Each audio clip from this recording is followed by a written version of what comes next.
Atheist Alliance International podcast with Andy Phillips. I don't make this stuff up. You know, if you put Jesus Christ first, that he'll look after all your bills. It's not fake, it's faith.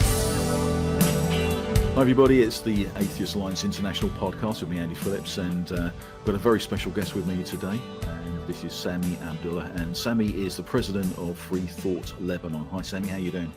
Hello Andy, I'm doing well, thank you. Excellent, excellent. Now, we're going to be talking about a very, very serious subject, and this is all about the sort of the rights that atheists have in Lebanon. Can you give us a little bit of background about some of the issues that people have just being an atheist in Lebanon? Okay, so I think the main problem with atheists in Lebanon starts by the law, by the constitution, by the country itself, because the way this country is built, it is not made for atheists. Ever since the constitution was written, it's written in a way that fits people who belong to certain sects and religions, but not to atheists. And I'm going to give you some examples. For example, in Lebanon, if you want to become a president, you're only allowed to become a president if you are a Christian Maronite. If you want to be a prime minister, you have to be a Muslim Sunni, and so on. All of the governmental positions are distributed among people who belong to certain sects. So basically, as an atheist in Lebanon, you can technically just hide your religion. So it will always remain in the system, you can hide it. But if you hide this religion, it's written there basically in one of your IDs. And if you remove it, basically you're going to lose all of those rights. You're not going to be allowed to, for example, be a prime minister. And it's not only about these high positions, of course, they're just like, if you want to be, for example, a policeman or something like this, even these positions, they are distributed, for example, 20% for Muslims and 30% for Christians and so on. So yes, this is the closest you can officially be to being an atheist. It's just like hiding your religious, your religion from this piece of paper, and this will have these problems. So basically, this is more about the law and the country. Of course, the problem is much deeper than this. The discrimination that happens in the society is, I would say, even the worst one. And yes, of course, in the report that we did, as you know, we had covered different aspects of these discriminations, for instance, by the media, how atheists are portrayed by the Lebanese media, the biases they are subject to, and so on. Because it can actually impact just, I mean, we talked about sort of, you can't be a policeman, you can't be a president or those sort of things, which are sort of the high up positions and things of power and things like that. But it also impacts people's everyday lives, things like marriage and other things like that. What sort of things does it impact? How does it impact your everyday life in Lebanon, just being an atheist? Yeah, absolutely. Even the civil rights, they are divided, they are written in terms of, for example, if you're a Christian, you will have different civil rights than Muslims. And there's nothing that fits atheists. For instance, as an atheist, I don't want to get married in a church or in a mosque or whatever. And I don't have this privilege. I cannot do this. You have to get married. If you want to get married in Lebanon, you have to do it the religious way. Otherwise, you have to do what everybody does, which is travel mostly to Cyprus to get a civil marriage. So there's a loophole in the law which allows a civil marriage to be recognized, but you cannot technically do it in Lebanon. So yeah, this even affects, by the way, people who are not technically atheists, but like they follow some secular worldview. For example, they could be people from different religions and they still want to get married, and still they cannot do this in Lebanon unless one of them changes their religion or something like this. I don't remember the exact law, but yeah, people have to change their religion sometimes to get married from somebody else. So I mean, if you're an atheist and you want to be seen as an atheist, can that affect your job? Can it affect owning property and all those sort of things? Yeah, I would say absolutely. A very close friend of mine actually was recently kicked out of his job because he went on some interview where he announced he was an atheist. So he used to work as a physics teacher with a school for 10 years or 5 years, I forgot. And then just for announcing this, the school, apparently the owners or wherever, they were religious and like they kicked him out.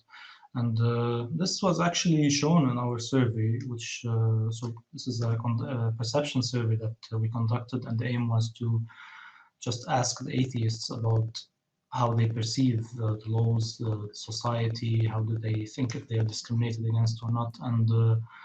And although we noticed that people seem to be open about their atheism to their friends and even immediate families, but they were not as open to their colleagues and bosses and supervisors.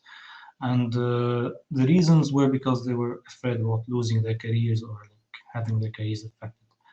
So yeah, I would say most people, they do not speak about this. They don't feel comfortable to talk about this, and because there's always, as you know, this is still seen as a taboo. Specifically the word atheist. For example, sometimes you can imply that I'm not very religious, I don't fast, or I don't go to church on Sunday. This is more or less okay, but if you just like say the word atheist or something that indicates that you're a non-believer, this is on a different level. And also, it seems to be quite easy to get ridiculed as an atheist as well. I mean, there's a lot of things that are going on here, which we know a lot of this stuff goes on around the world. You know, as you know, we live in a, you know, I live in a Western country, and most people don't really sort of care about whether you're an atheist or not. But it seems to be something which people genuinely care about, whether you are religious or not, and it impacts on the lives of those atheists in lots of different ways. I mean, for instance, you know, you have to have a religion on your birth certificate, don't you? On your birth certificate, yes, I think so. So there's this certificate which is like an ID, and you have to do it as soon as you're born, and this one will definitely include the religion. And so it can't actually say no religion on there. It's got to say a certain type of religion. So you're sort of stamped as a Muslim or a Christian or whatever right from birth. There's And nothing you can do to change that. Yeah. There's nothing you can do to change it from the system. They will always know that you cannot officially, there's nothing called non-religious or atheist. You can just choose to hide it. And even the religious people choose to hide it sometimes for different reasons. Right. So, and also, I mean, there's a lot of things about, you know, sort of freedom of speech, online speech and things like that. What can happen to someone if they start saying things on social media, for instance? So first of all, the Lebanese law does not, so there's nothing that says if you're an atheist, you're going to be punished. You know, it doesn't say that you have the right to be an atheist. It doesn't even imply it indirectly. But the problem is that there are 4 articles which we refer to in our report as the 4 horsemen, and these articles, they are basically used to silence atheists, basically, and not only atheists, anybody who dares to criticize religion. And basically these laws include things about disrespecting religion, interrupting some religious ceremonies, you know, something like this. And the problem is that these laws, they are contradictory to international declarations that Lebanon had already signed, like the International Human Rights Declaration. And I think it was Amnesty International, they wrote something about this, and they were like urging politicians to change these laws because of how absurd and unfair they are. So yes, I would say people are always scared from openly expressing their views, and this is happening all the time. So all of our friends have been called to investigation at some point, and then the thing that's usually used is the provocation of sectarian strife. So we have this thing in Lebanon called the sectarian strife, you know, because of our civil war history, and so there's always this fear. If you just say anything about a religion, then you are provoking other religions, or like something might happen, you might end up in a different civil war. But this is bullshit, and it's used as a tool to silence people. Anytime anybody says something that one politician doesn't like, it's used against them. And this is the things like the penal code, because there's obviously there's they've signed you know, UN declarations for human rights, which includes things like freedom of religion and freedom from religion. However, the penal codes don't really align to that, so they're not really taking that seriously whatsoever. So this is the thing, the laws are contradictory. So there's a law in Lebanon that says in case a local law contradicts with an international one, we have to follow the hierarchy. So we have to follow the international one. And this doesn't happen in Lebanon. And they know about these contradictions. But Lebanese politics and the way things are done is way too complicated. There are many ways not to follow the law. The laws are even absurd and contradictory within themselves. So yeah, basically the country is controlled by religions indirectly through their parties, through their religious parties, and they are, so people think Lebanon is a democracy, but in a way it's not. You know, there are like, maybe there isn't one dictator, there are 6 different ones, and so they decide basically what happens. And I don't see the international law following up, or yeah.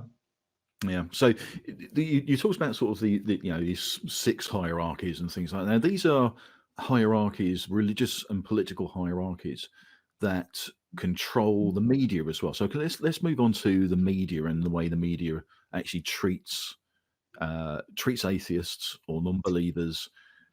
So what are sort of you mentioned the report, which I think is is coming out very, very soon, and we'll have links to that as well.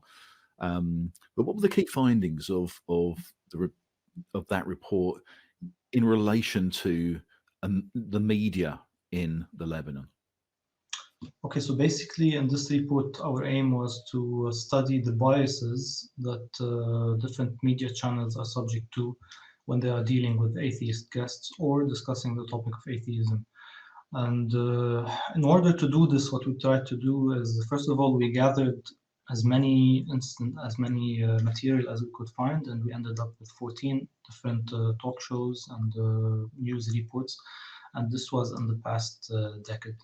And so what we tried to do, we tried to quantify the study a little bit by choosing 6 different indicators of bias and trying to assess each one of the episodes we watched for each one of those biases. So the biases will include, for example, something like the direction of introduction. If you have an atheist guest, or if you're talking about atheists, how are you introducing them? The interruptions, the allegations and questions, the question tone, and stuff like this. And we saw that 80% of the material was biased against atheists. And if you get into the details of these biases, we have dissected them. So you can see, for example, maybe 70% they were interrupting atheists more than the religious guests and stuff like this. So yes, the bias was highly present in the media, and this is no surprise, because also the media is controlled by these same 6 parties, either directly or indirectly. There's actually only one independent local TV station, and it's owned by the government. All of the others are religiously affiliated in a way or another. Some of them, they directly promote for religious stuff, and the others are more into other things. So yeah, that's about it. Yeah, it's quite astonishing, because you've shared some of the video evidence of what you're talking about with this report with me. But I've also seen other shows from Lebanon, and when we talk about people, they interrupt someone more and things like that, I think a lot of people in the West, in the UK, US, and Europe would see that as, well, interruption, that happens all the time. But when you actually watch these, you'll see that the actual presenters are completely biased. I mean, they may even introduce someone as, someone who doesn't believe, which is completely wrong. And it's not just bias. I mean, it is basically putting those people down from the get-go. I mean, we try and have a balanced sort of media, give people a chance to talk about things and that sort of stuff. But the media is not balanced in Lebanon. It is very, very, I mean, it's going to be highly political, obviously, but it's also incredibly religion biased. So even when people are introduced, they'll say, this is what you believe, which is obviously very wrong. And then, to start up with that's going to influence the audience Yeah. a little bit, isn't it? But obviously, when you're watching these videos as well, you can see that they don't get the time. They when we talk about getting interrupted, they'll just start talking, and straight away, the person who's presenting, who's meant to be balanced, will just put them down straight away and saying that's stupid or that's wrong or it doesn't work, that's not what's right, and things like that. And I think people have got to watch those to see exactly what we mean by this. But it is pretty bad, isn't it? Yeah. As you said, many people, many hosts, they would interrupt their guests, but the way we actually did it is, so one person was watching every episode. Some of them were for 2 hours, and like with a stopwatch and counting the amount of times that people were talking, this guest and the other guest, writing down how many times the atheist guest was interrupted. It was a very long and very hard process. And then only after we saw the actual numbers, because like people are used to seeing hosts interrupting people, but like when the numbers tell you that this guy was interrupting the atheist guest 70% of the times, or 70% more likely, or something like this, then you're gonna start seeing that there is some obvious bias, Yeah, and also it's not just interrupting, but it's taking the side of the cleric or the theist within that argument. So it's almost like it's not an argument between an atheist and a theist. It's an argument between an atheist, the theist, the presenter, the channel.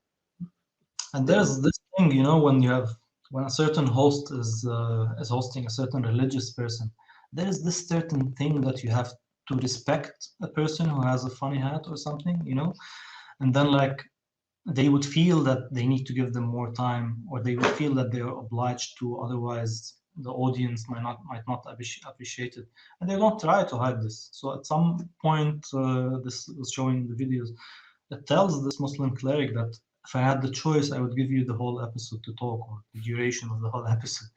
And then at some other point, the same host, she tells she's asking a question to the atheist guest, and she tells him, "What do you think about what this cleric said?" Which is very convincing, by the way. Yeah.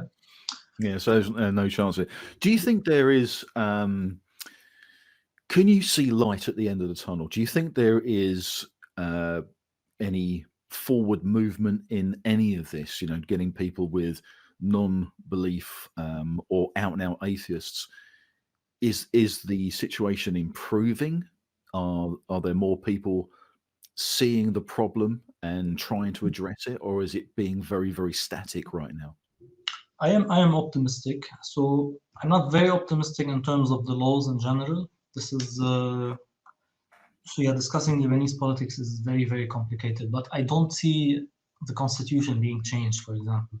And this is something we should be careful about. We should never say we want to change the constitution, because this is something people are scared about. You should say maybe we want to change this law or that law, or a few things.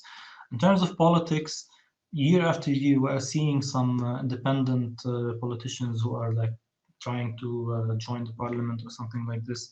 My optimism comes from the social movement more. I feel that atheists are a bit more vocal.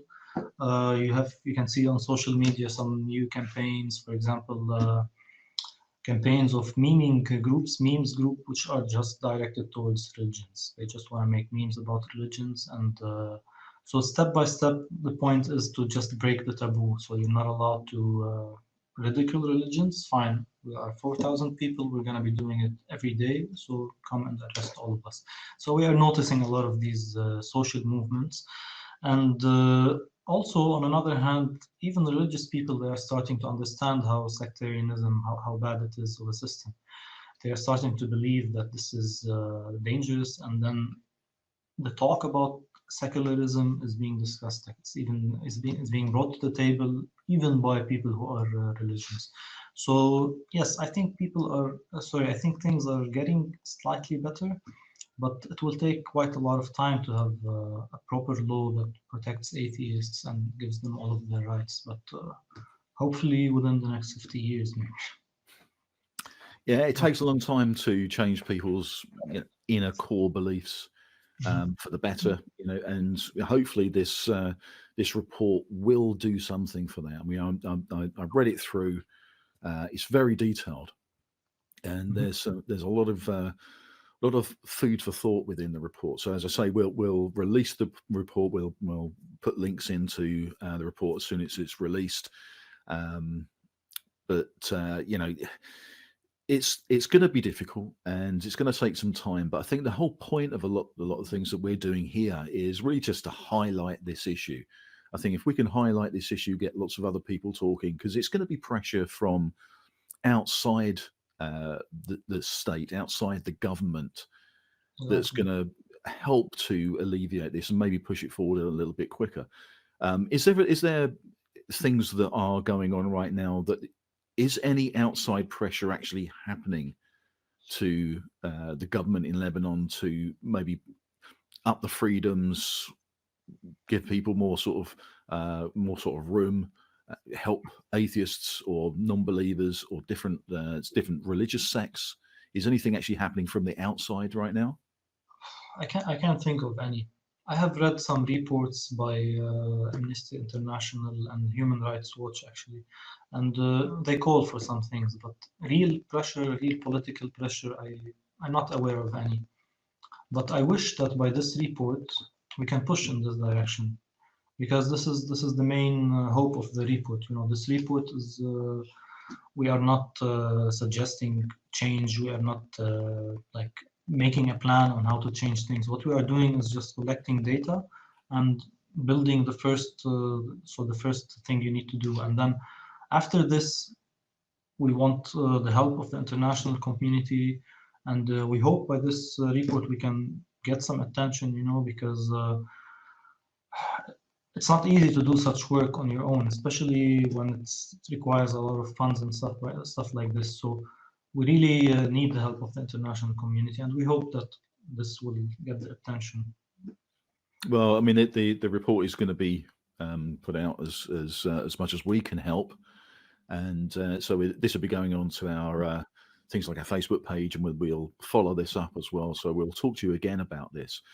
The report that Sami's talking about is Atheists in Lebanon. It's a human rights violations report. And it's, as I say, it's a very, very detailed report. And as I say, we'll release this as soon as it comes out. It's going to be coming out very, very soon now. So we will contact you again, Sami. We'll talk to you again, and we'll go into more detail about some of the things within the report once it's actually come out. But for now, thank you very much for joining us. Thank you, Andy. Thank you a lot for this opportunity. And yes, maybe we'll have different encounters. We will. Thank you. That was, of course, Sami Abdallah from Freethought Lebanon. And after the interview, he offered up this statement. He said, "We hope that this report encourages other activists in the region to conduct similar studies in their countries." And he also offered this: "We're happy to assist any other non-profit organisations that are willing to do that by offering all the research resources that we can provide, including survey tools, methodologies and advice." And if you want assistance, then you can contact Sami Abdallah at freethoughtlebanon.net.